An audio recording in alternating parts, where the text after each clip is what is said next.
بسم الله الرحمن الرحيم ياسين والقرآن الحكيم إنك لمن المرسلين على صراط مستقيم تنزيل العزيز الرحيم لتنذر قوما ما أنذر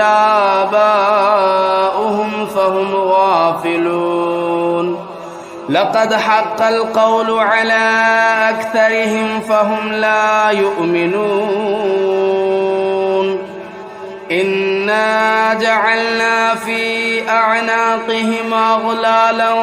فهي إلى الأذقان فهم مقمحون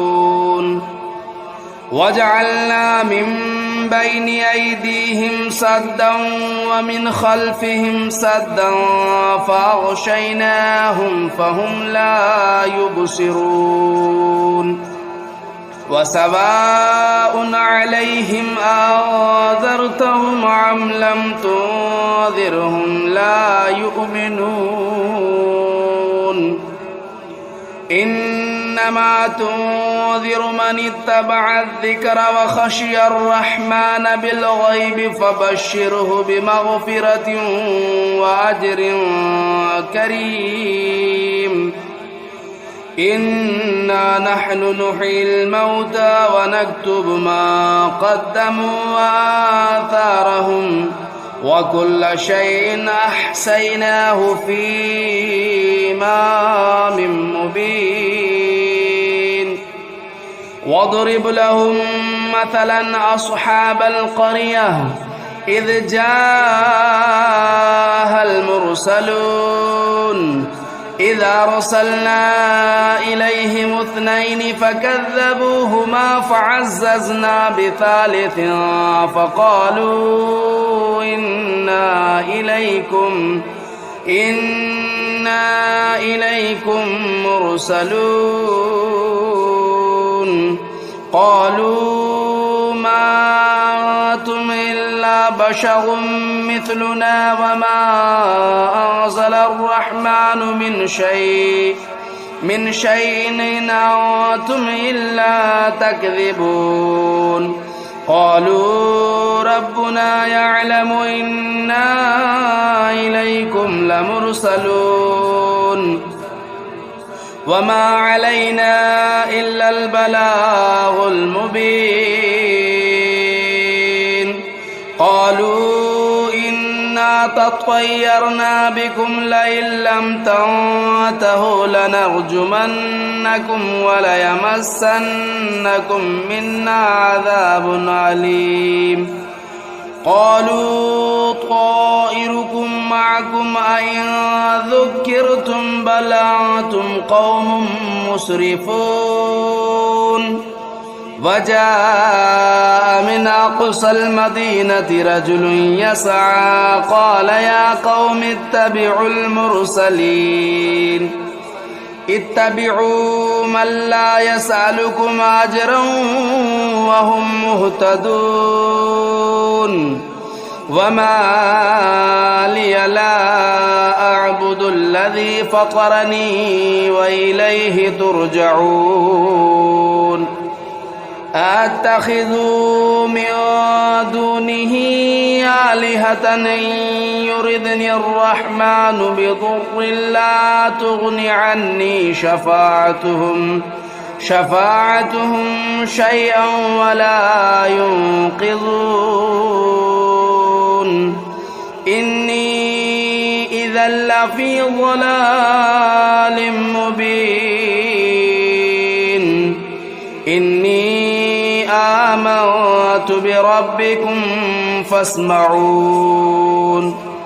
قيل ادخل الجنة قال يا ليت قومي يعلمون بما غفر لي ربي وجعلني من المكرمين وما أنزلنا على قومه من بعده من جود من السماء وما كنا منزلين إن كانت إلا صيحة واحدة فإذا هم خامدون يا حسرة على العباد ما يأتيهم من رسول إلا كانوا به يستهزئون ألم يروا كم أهلكنا قبلهم من القرون أنهم إليهم لا يرجعون وإن كل لما جميع لدينا محضرون وآية لهم الأرض الميتة أحييناها وأخرجنا منها حبا فمنه يأكلون وجعلنا فيها جنات من نخيل وأعناب وفجرنا فيها من العيون ليأكلوا من ثمره وما عملته أيديهم أفلا يشكرون سبحان الذي خلق الأزواج كلها مما تنبت الأرض ومن أنفسهم ومما لا يعلمون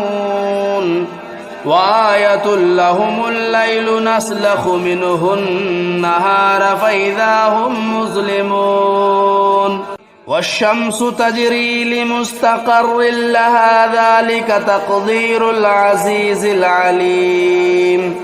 والقمر قدرناه منازل حتى عاد كالعرجون القديم لا الشمس ينبغي لها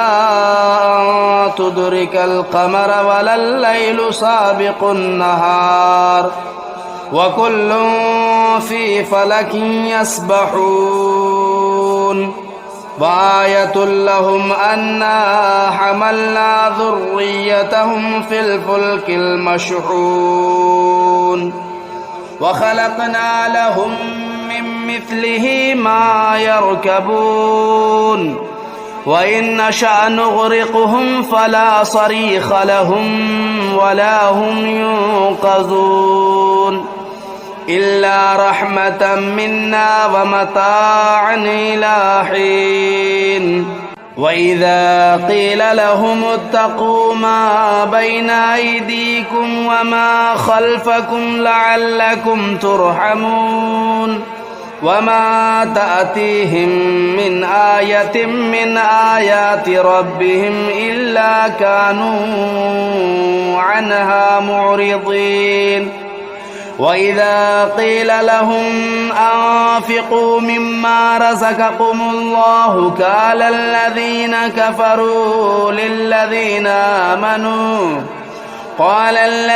كفروا للذين آمنوا ونطعم من لو يشاء الله أطعمه إن أنتم إلا في ضلال مبين ويقولون متى هذا الوعد إن كنتم صادقين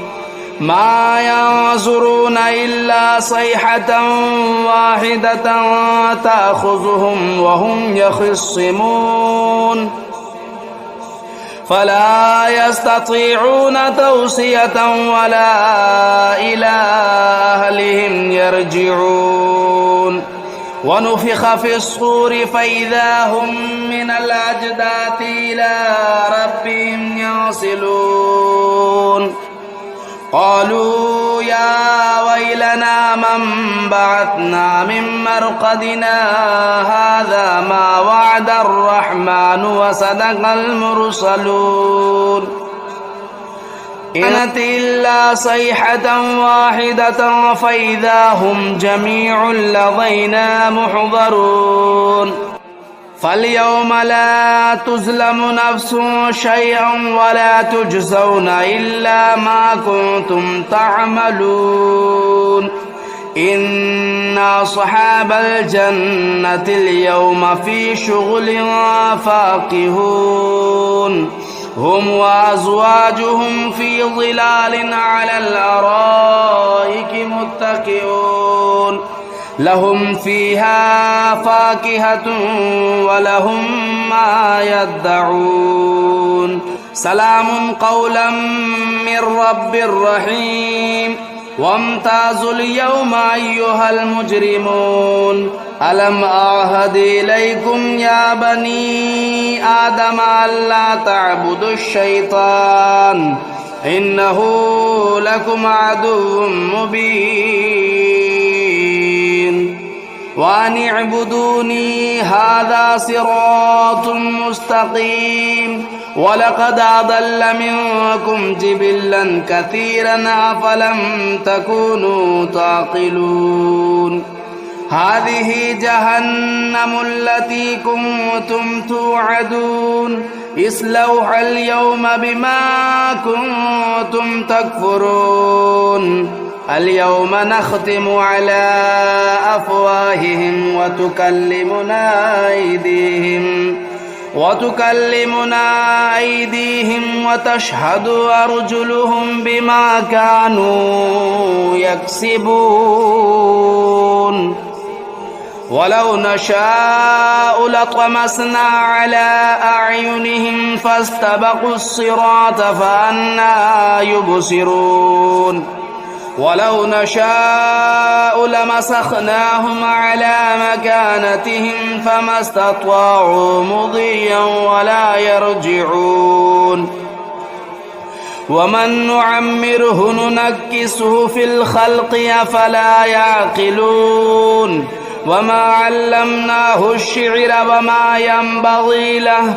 إن هو إلا ذكر وقرآن مبين لينذر من كان حيا ويحق القول على الكافرين أولم يروا أنا خلقنا لهم مما عملت أيدينا أنعاما فهم لا مالكون وذللناها لهم فمنها ركوبهم ومنها يأكلون ولهم فيها منافع ومشارب أفلا يشكرون واتخذوا من دون الله آلهة لعلهم ينصرون لا يستطيعون نصرهم وهم لهم جند محضرون فلا يحزنك قولهم إنا نعلم ما يسرون وما يعلنون أولم ير الإنسان أنا خلقناه من نطفة فإذا هو خصيم مبين وضرب لنا مثلا ونسي خلقه قال من يحيي العظام وهي رميم قل يحييها الذي أنشأها أول مرة وهو بكل خلق عليم الذي جعل لكم من الشجر الأخضر نارا فإذا أنتم منه توقدون أوليس الذي خلق السماوات والأرض بقادر على أن يخلق مثلهم بلى وهو الخلاق العليم إنما أمره إذا أراد شيئا أن يقول له كن فيكون فسبحان الذي بيده ملكوت كل شيء وإليه ترجعون بسم الله الرحمن الرحيم الرحمن علم القرآن خلق الإنسان علمه البيان الشمس والقمر بحسبان والنجم والشجر يسجدان والسماء رفعها ووضع الميزان ألا تطغوا في الميزان وأقيموا الوزن بالقسط ولا تخسروا الميزان والأرض وضعها للأنام فيها فاكهة والنخل ذات الأكمام والحب ذو العصف والريحان فبأي آلاء ربكما تكذبان خلق الإنسان من صلصال كالفخار وخلق الجان من مارج من نار فبأي آلاء ربكما تكذبان رب المشرقين ورب المغربين فبأي آلاء ربكما تكذبان مرج البحرين يلتقيان بينهما برزخ لا يبغيان فبأي آلاء ربكما تكذبان يخرج منهما اللؤلؤ والمرجان فبأي آلاء ربكما تكذبان وله الجوار المنشآت في البحر كالأعلام فبأي آلاء ربكما تكذبان كل من عليها فان ويبقى وجه ربك ذو الجلال والإكرام فبأي آلاء ربكما تكذبان يسأله من في السماوات والأرض كل يوم هو في شأن فبأي آلاء ربكما تكذبان سنفرغ لكم أيها الثقلان فبأي آلاء ربكما تكذبان يا معشر الجن والإنس إن استطعتم أن تنفذوا من أقطار السماوات والأرض فانفذوا لا تنفذون إلا بسلطان فبأي آلاء ربكما تكذبان يرسل عليكما شواظ من نار ونحاس فلا تنتصران فبأي آلاء ربكما تكذبان فإذا انشقت السماء فكانت وردة كالدهان فبأي آلاء ربكما تكذبان فيومئذ لا يسأل عن ذنبه إنس ولا جان فبأي آلاء ربكما تكذبان يعرف المجرمون بسيماهم فيؤخذوا بالنواصي والأقدام فبأي آلاء ربكما تكذبان هذه جهنم التي يكذب بها المجرمون يطوفون بينها وبين حميم آن فبأي آلاء ربكما تكذبان ولمن خاف مقام ربه جنتان فبأي آلاء ربكما تكذبان ذواتا أفنان فبأي آلاء ربكما تكذبان فيهما عينان تجريان فبأي آلاء ربكما تكذبان فيهما من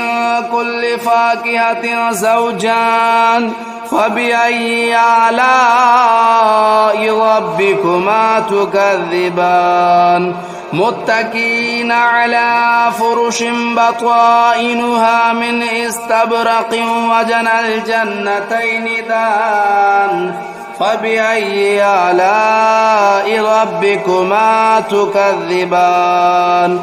فيهن قاصرات الطرف لم يطمثهن إنس قبلهم ولا جان فبأي آلاء ربكما تكذبان